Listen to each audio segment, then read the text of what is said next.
흩어버리시는 일이 이제 생기게 됩니다. 이것이 바로 인간의 타락의 역사입니다. 창세기에 보면 1장부터 11장까지가 이런 이야기들이 나와요. 처음에 하나님이 만들어 놓으시고 세상에 타락이 되고, 그래서 끊임없이 타락으로 돌아가니까 하나님께서 다시 한번 멸하시지만 새롭게 다시 시작을 하셔요. 예, 노아를 통해서. 그러나 또 사람들이 되돌리지 않고 죄에 빠지게 됩니다. 그래서 또 멸하시지를 않고요. 이제는 하나님께서 선택한 방법이 뭐냐? 구별해야 되겠다. 구별. 예, 성경에 보면 나오는 이 구별이라는 단어가요, 거룩함이라는 단어와 같습니다. 그래서 구별해야 되겠구나. 그래서 선택을 하십니다. 그래서 선택이 된 사람이 누구냐면 아브람이라고 하는 사람이에요. 예, 오늘 살펴야 될 아브람. 예, 이슬람과 이스라엘 문화가 동시에 자신들의 조상이라고 여기는 공통조상 아브라함이죠. 예, 이 아브람을 하나님께서 선택을 하시거든요. 12장에 보면 이렇게 말씀을 하세요. 내가 너로 큰 민족이 되게 하고 너희에게 복을 주어서 내가 크게 이름을 떨치게 하겠다. 내가 복이 될 것이고 너를 축복하는 사람을 내가 축복하고 너를 저주하는 사람을 너 저주할 것이고 땅에 사는 민족들이 너로 말미암아서 복을 받게 될 것이다. 그래서 믿음의 조상, 복의 시작, 뭐 이렇게 이야기를 합니다. 아브라함을 선택을 하셨어요. 그리고 너를 통해서 내가 한 민족, 구별된 민족, 선한 민족, 거룩한 민족, 이걸 만들겠다. 이렇게 약속을 하셨거든요. 그 약속을 이루시는데 한 가지 조건이 있습니다. 그게 뭐냐면 바로 직전에 말씀을 하셨는데 이거예요. 내 나라와 내 친척과 내 아버지의 집을 떠나 내가 너에게 보여줄 땅으로 가라. 이거예요. 내가 너에게 보여줄 땅으로 가라. 아브라함이 살고 있는 곳에서 새로운 땅을 지시를 받는 거예요. 그 아브라함이 살고 있었던 곳, 그곳을 떠나서 새로운 곳으로 가야 되는데 그곳이 어디냐? 예, 지도에 보면 이렇게 소개가 됩니다. 아브라함이 살고 있었던 곳이 어디냐 하면요, 우루입니다. 우루. 예, 지금 동그랗게 나오고 있는 우루. 아브라함은 우루에 살고 있었습니다. 이 우루라고 하는 곳이 바로 바벨의 문화의 중심이에요. 바벨로니아 문명, 수메르 문명, 뭐 이렇게 불립니다. 인류의 문명이 네 군데가 있다고 하죠. 인더스 문명, 인도의 중심에 있는 인더스강. 그 다음에 나일 문명, 이집트 문명. 그 다음에 황하 문명, 중국의 문명. 그 다음에 메소포타미아 문명, 수메르 문명, 뭐 이렇게도 불리기도 합니다. 두 강 사이에 있습니다. 이 메소포타미아는 두 강 사이에 있는데 티그리스강과 유프라테스강 사이에 있고요. 지금의 이란과 이라크, 사우디아라비아, 중동이라고 불리는 곳의 중심입니다. 이곳에서 문명이 시작이 됐어요. 그리고 그 문명의 중심에 뭐가 있었느냐? 바로 우루가 있었습니다. 예, 이 우루라고 하는 곳, 이것을 좀 한번 볼 필요가 있는데요. 수메르 문명이 얼마나 대단한 것이었느냐? 우리나라 사람들 되게 좋아하는 것들이 뭐냐면 태초, 최초, 최장 뭐 이런 거 되게 좋아하거든요. 거의 대부분이 여기서 시작을 합니다. 바퀴가 처음에 개발된 것이 수메르고요. 문자가 먼저 생각된 것, 쐐기 문자라고 하는 문자가 시작된 것도 여기시고요. 그 다음에 성문법이 새로 시작된 것도 바로 여기입니다. 우리가 알고 있는 함무라비 법전, 바로 여기서 시작을 했고요. 그 다음에 인류가 최초로 벽돌을 찍어서 건축물을 만들기 시작한 것도 바로 여기입니다. 그 다음에 밀 농사를 짓기 시작한 것도 바로 이곳입니다. 주전 7000년경부터 이곳에서 농사를 지었다, 이렇게 알려져 있거든요. 인류의 첫 번째 음식이 국수라고 하는데 면. 이 국수가 중국에서 시작이 되지만 이 농사, 이 면에 밀가루를 만들기 시작하는 첫 번째는 어디냐? 바로 이 바벨론에서부터 시작을 합니다. 이 바벨론이 농사를 짓기 시작을 하니까 또 뭐가 같이 발전되느냐? 수로를 관리하기 시작을 해요. 그래서 비가 올 때와 안 올 때를 잘 관리해서 수로를 관리를 했었고요. 이런 일들이 벌어졌습니다. 우루, 어마어마한 도시입니다. 그거를 갖다가 보여줄 수 있는 것이 바로 지금 제가 보여드린 이 지도 가운데 있지요. 지구라트라고 불리는 건축물입니다. 지구라트라고 하는 건축물이 굉장히 후에 발견이 됐는데, 높이가 한 21m 정도 된다 그래요. 그러니까 보통 건물로 뛰면 한 6, 7층? 한 7층 높이 정도 되는 높이에 어마어마한 그러한 건축물이 발견이 됐습니다. 옛날에 러시아나 뭐 이런 곳에서 바벨탑을 찾겠다는 탐험가들이 많이 나가서 바벨탑을 봤다 하는 사람들이 있었거든요. 아마 그 사람들이 봤었던 것이 이 지구라트가 아니겠느냐, 뭐 이렇게 추측을 하기도 합니다. 이 지구라트를 갖다가 발견을 한 다음에 보니까 이게 엄청난 물건인 거예요. 건축물인 거예요. 이 건축물은요 굉장히 높지만 예, 이것이 사용됐었던 것이 무슨 용도로 사용됐느냐? 왕궁으로도 사용이 됐고요. 신전으로도 사용이 됐습니다. 굉장히 높으니까 하늘에 가까이서 신전으로도 활용이 됐고요. 또 이것이 곡식 창고로도 활용이 됐고요. 그 다음에 심지어는 이 지구라트의 아랫부분은요. 방수를 굉장히 잘 해놨어요. 방수를 굉장히 잘 해놨어요. 그래서 사람들이 아마 이것을 보고 바벨탑, 하나님의 홍수의 심판을 벗어나기 위해서 만들어 놓은 것 아니겠느냐? 뭐 이렇게 얘기를 합니다. 예, 하나님께서 헐어버리신 바벨탑이라고도 생각을 할 수 있겠죠. 자, 이 모든 것, 어마어마하게 발전한 문명, 수메르의 문명. 근데 이 문명이 성경에서 뭐라고 얘기를 해요? 하나님과 대적하는 문명에서 시작이 된 거예요. 굉장히 발전해서 살기 좋아지고 그 다음에 맛있는 것을 우리가 먹게 되고 하지만 이것이 옳지 못한 문명이라는 거예요.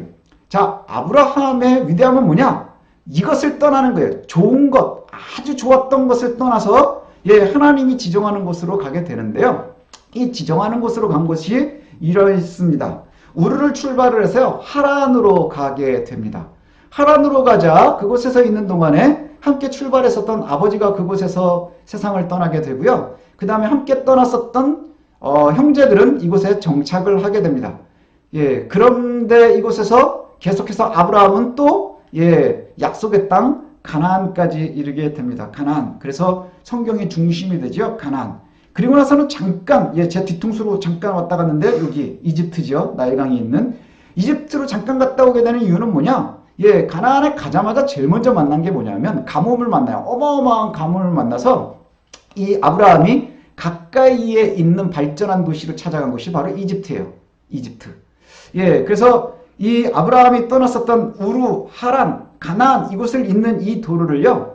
역사학자들이나 인류학자들은 이제 보통 이것을 해안도로 이렇게 얘기를 합니다. 성경에서도 해안도로. 이 해안도로가 아주 좋을 때는요. 이것이 문명의 도로가 됩니다.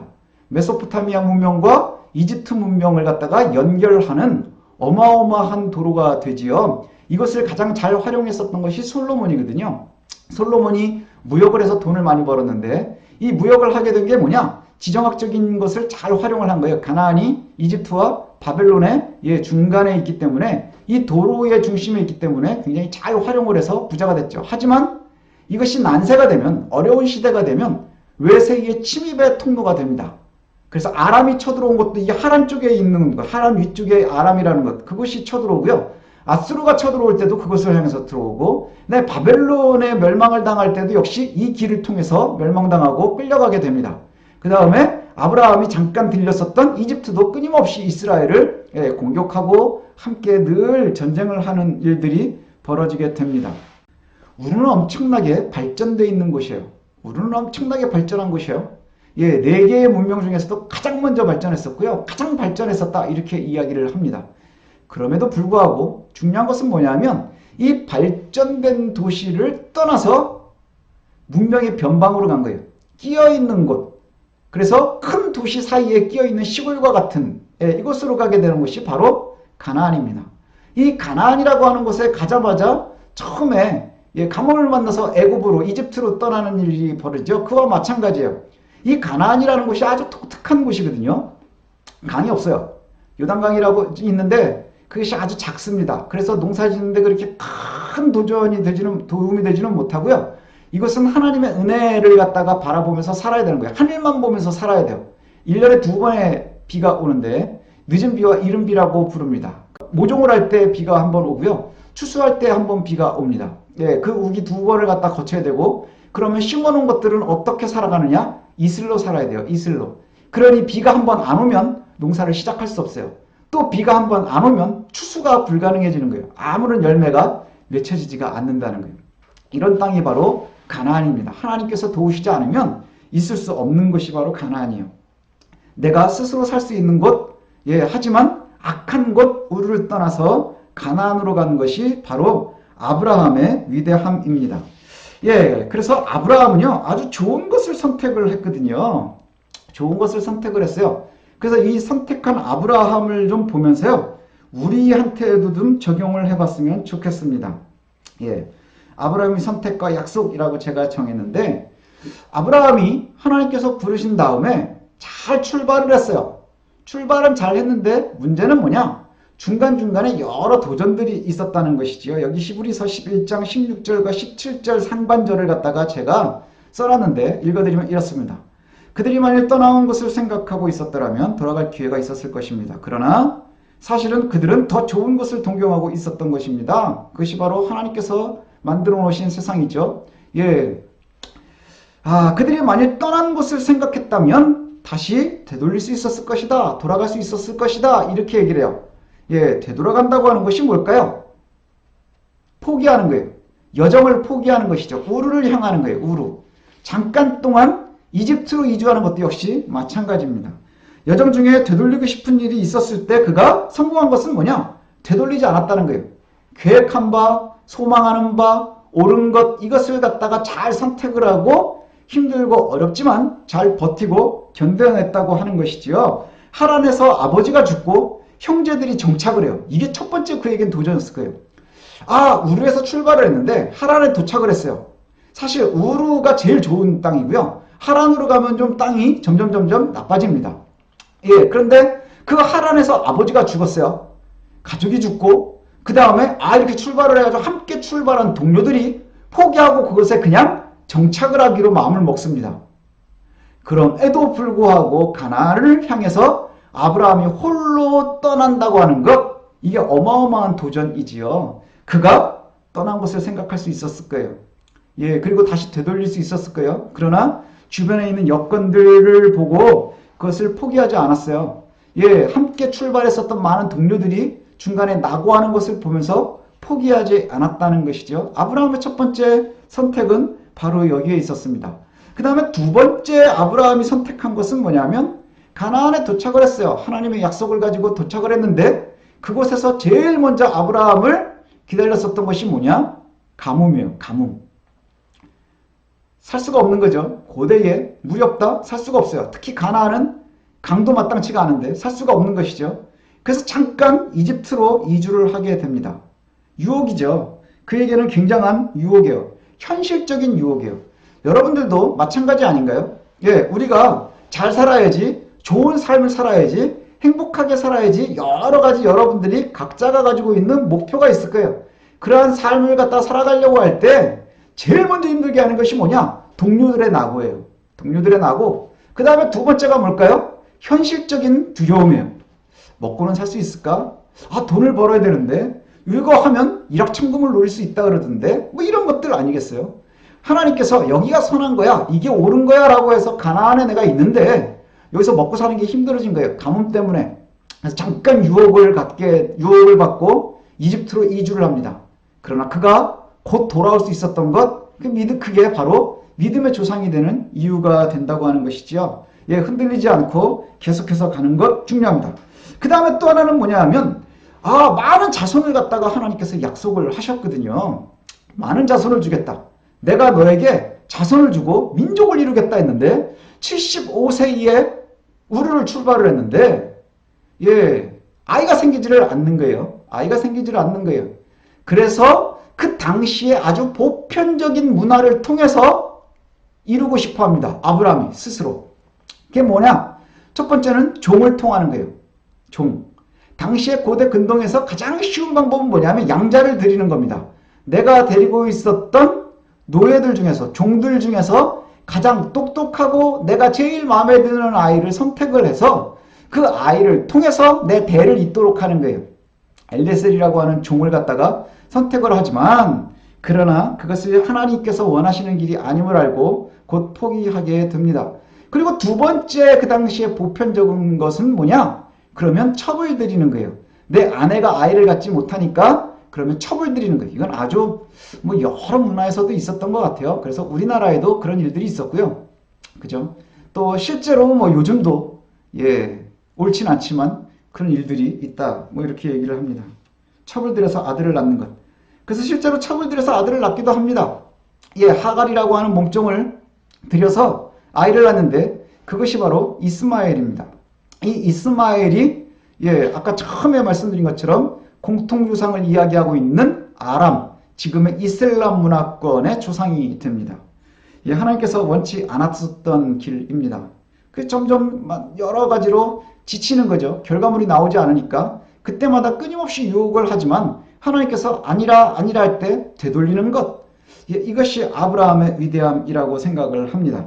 자, 그 다음에 또 아브라함의 위대함은 뭐냐 하면 가장 유명한 사건 중에 하나인데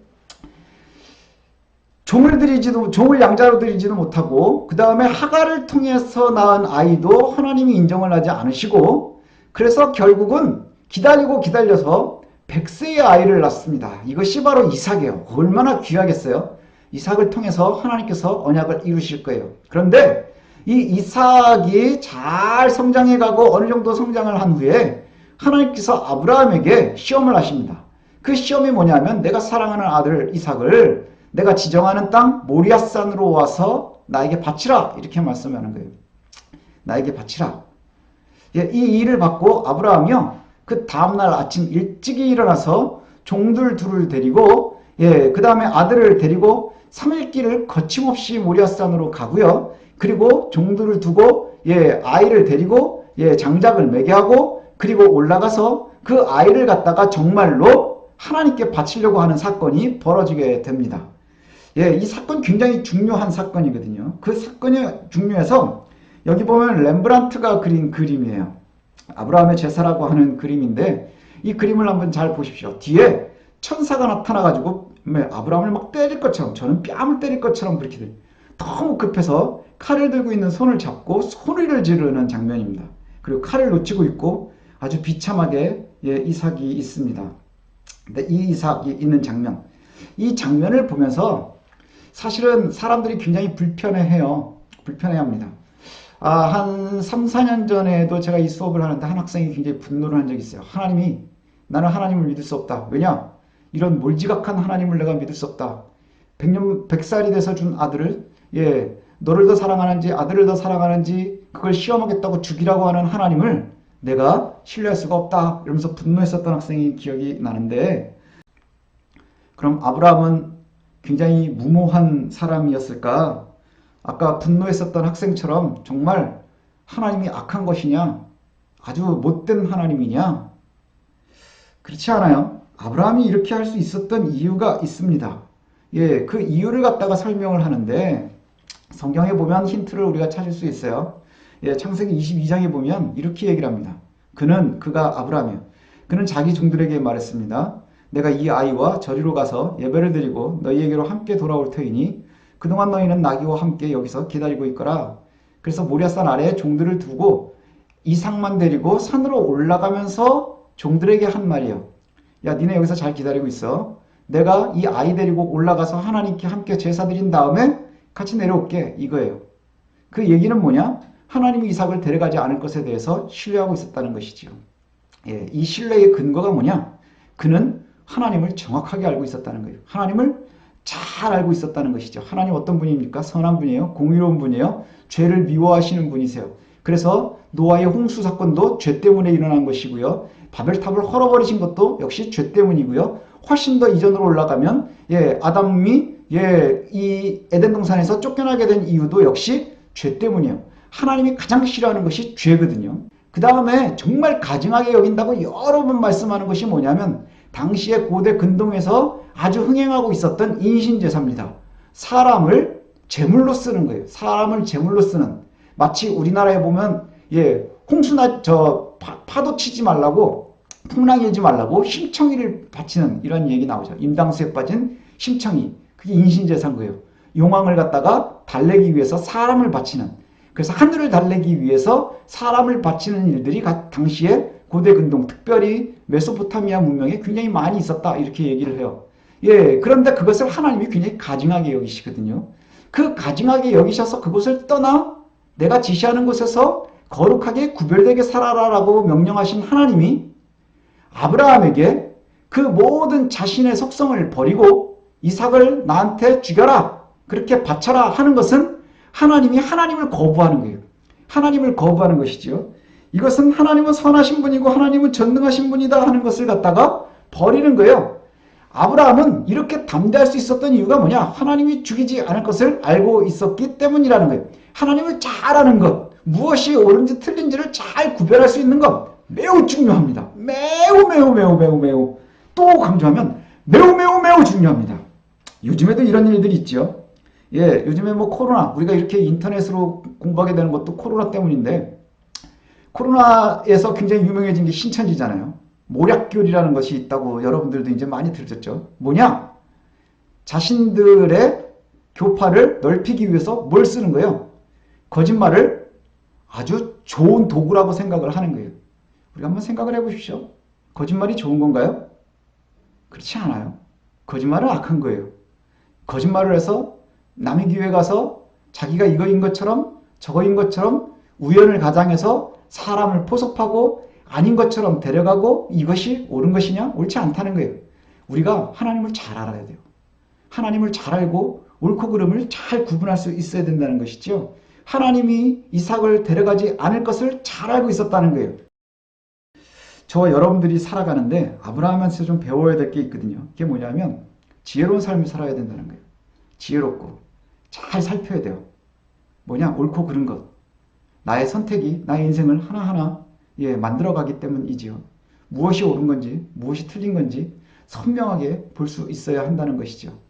요즘에 SNS가 발전하고 인터넷이 발전을 하면서 가짜뉴스에 대한 이야기들이 많이 나옵니다. 그리고 실제로 학자들이요. 뉴스가 생성이 되고 퍼지는 이야기들을 갖다가 통계로 뽑아보니까 진짜 뉴스보단 가짜뉴스의 파급력이 훨씬 높다고 합니다. 그 다음에 또 가짜뉴스가 사람들의 감성을 훨씬 더 잘 자극한다고 그래요. 그러니까 잘못된 정보가 우리한테 더 입맛에 맞는다는 얘기예요.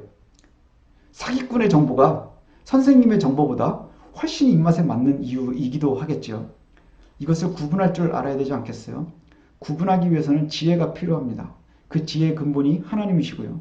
그 다음에 그것을 갖다가 우리가 잘 알기 위해서 공부해야 하는 거고요. 여러분이 지식을 쌓고 그 다음에 수양하는 것도 역시 이것 때문이죠. 잘 살필 수 있어야 한다는 거예요. 그리고 잘 알아야, 선명하게 알아야 우리가 행동할 수 있는 거예요. 잘 살피고요.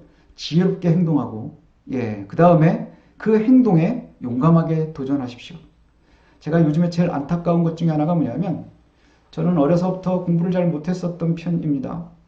그래서 저는 제일 좋아하는 말이 뭐냐면 패자부활전이에요. 한번 실패했지만 다시 되돌리는 것.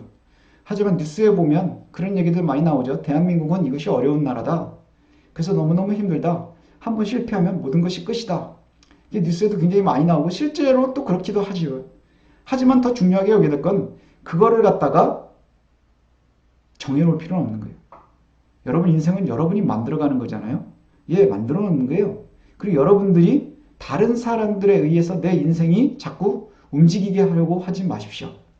여러분의 인생은 여러분이 만들어가는 것이고요. 여러분의 용기로 개척해가는 것입니다. 지혜롭게 선택하고 용감하게 행동하고 그리고 도전하십시오. 그리고 아브라함은 떠났지만 중간중간에 여러 가지 어려움들이 있었어요. 하란에서 함께하던 동료들, 가족들의 낙오가 있었고 그 다음에 내가 가나안에 도착했지만 현실적으로 굉장히 어려운 재정적인 문제 있었지요. 또 그래서 잠깐 외도하기도 하고 또 빠르게 결과물이 나오지 않아서 오랫동안 괴로워했지만 아브라함이 믿음의 조상이 될 수 있었던 가장 중요한 덕목은 뭐냐? 견디는 거예요. 견디는 것. 끝까지 버티는 것. 그 버틸 수 있었던 가장 큰 힘은 뭐냐? 믿음이라는 것이죠. 나의 선택이 내가 선택한 여호와의 언약이 옳다, 틀리지 않았다라는 것에 대한 것입니다. 그래서 이 아브라함을 따라서 제가 여러분들에게 한번 해주고 싶은 이야기가 바로 이겁니다. 믿음을 따르는 삶을 사는 것이 참 중요합니다. 믿음을 따르는 삶을 사는 것이 우리에게 엄청나게 중요하겠죠. 아브라함과 같은 성공한 삶을 살기 위해서 우리는 믿음을 따라야 됩니다. 어떤 믿음을 따를 거냐? 저는 보통 세 가지를 이야기합니다. 첫 번째는 뭐냐? 하나님에 대한 믿음인 거예요. 하나님, 절대선. 그래서 이 세상이 눈으로 보기엔 악이 훨씬 더 관영하는 것 같고 악이 더 빠르게 결과물들을 만들어내는 것 같고 악이 더 부유하게 사는 것 같지만 그럼에도 불구하고 아까도 살폈었던 것처럼 되돌아갈 수 있었지만 그러나 되돌아가지 않은 이유는 뭐냐? 하나님에 대한 믿음이 있었기 때문인 거예요. 하나님에 대한 믿음, 옳고 그름에 대한 것. 그래서 여러분들이요 좀 하나님에 대해서 신뢰할 수 있었으면 좋겠습니다. 그 다음에 또 하나는 뭐냐? 여러분 믿으십시오. 주변에 있는 사람들은 여러분들을 갖다가 판단을 할 때 뭘로 판단하냐? 등급으로 판단해요. 어떤 걸로 등급으로 판단해요? 너 수능 볼 때 1등급이었니? 몇 등급이었니? 1등급이니? 5등급이니? 7등급이니 8등급이니 뭐 이런 걸로 따진단 말이죠. 하지만 우리가 고기가 아니잖아요. 등급으로 따지는 것에 우리가 흔들리지 마십시오. 예, 우리는 우리 자신으로 굉장히 귀중한 존재입니다. 창조를 살피면서도 말씀드렸었죠. 창조를 살필 때도 우리가 창조의 중심에 있는 거예요. 하나님의 형상을 가지고 있는 굉장히 중요한 존재들입니다. 여러분의 존재가 그만큼 귀중해요. 예수 그리스도가 죽어서 다시 살려야 될 만큼 그렇게 귀중해요. 그러니 여러분들을 신뢰하십시오. 하나님을 믿는 여러분들이 하나님을 신뢰하시고요. 그 다음에 여러분의 존재에 대해서 신뢰하십시오. 그 다음에 하나님께서 여러분에게 주시는 비전, 소망, 의로운 마음을 신뢰하십시오. 선한 마음. 내 속에 하나님께서 주시는 마음들이 있어요. 순간순간 주지만 그러나 자꾸 흔들리죠. 예, 주변에 있는 여러 가지 여건들 때문에 흔들리기도 하고 넘어지기도 합니다. 그러나 흔들리지 마십시오. 끝까지 버티십시오. 이것이 가장 중요한 것 같습니다. 아브라함을 다시 한번 살피면 이렇죠. 잘 살폈어요. 여러분들도 잘 살피십시오. 지혜롭게 행동하십시오. 지혜가 있어야 되죠. 그냥 공부해야 되는 거예요. 그리고 우리가 함께 준비해야 하는 거예요. 용감하게 도전하십시오. 용기를 위해선 확신에 차 있어야 됩니다. 하나님에 대한 확신 꼭 가지십시오. 여러분에 대한 확신 꼭 가지십시오. 그리고 여러분의 소망, 비전에 대한 확신 꼭 가지십시오. 그리고 주변에 있는 상황 녹록지 않습니다. 만만하지 않습니다. 그러나 꼭 끝까지 버티십시오. 이것이 참으로 중요한 일입니다. 자, 이제 여러분들에게 아브라함을 소개를 했습니다. 여러분 기억하십시오. 아브라함은 믿음의 조상이라고 불리웁니다. 그는 믿음으로 승리하고 성공한 사람입니다. 그가 믿었던 것이 뭔가요? 하나님을 믿었어요. 하나님을 믿는다는 건 선하고 의로움이 세상을 이긴다는 것이지요. 악이 지금 보기엔 좋아 보일지라도 그것이 바른 길이 아니라는 거예요. 하나님을 믿었고 그리고 자신을 믿었고 또 여러분의 비전을 놓치지 말고 잘 신뢰하십시오. 그래서 어렵고 힘들지만 빠르게 내가 재정적으로 또 여러 가지 상황으로 결과물들을 만들어내지는 못하지만 끝까지 버티고 견디십시오. 이것이 우리의 삶이 아닌가 싶습니다. 그리고 여러분이 성공으로 나아가는 승리하는 삶으로 나아가는 길이 될 것입니다.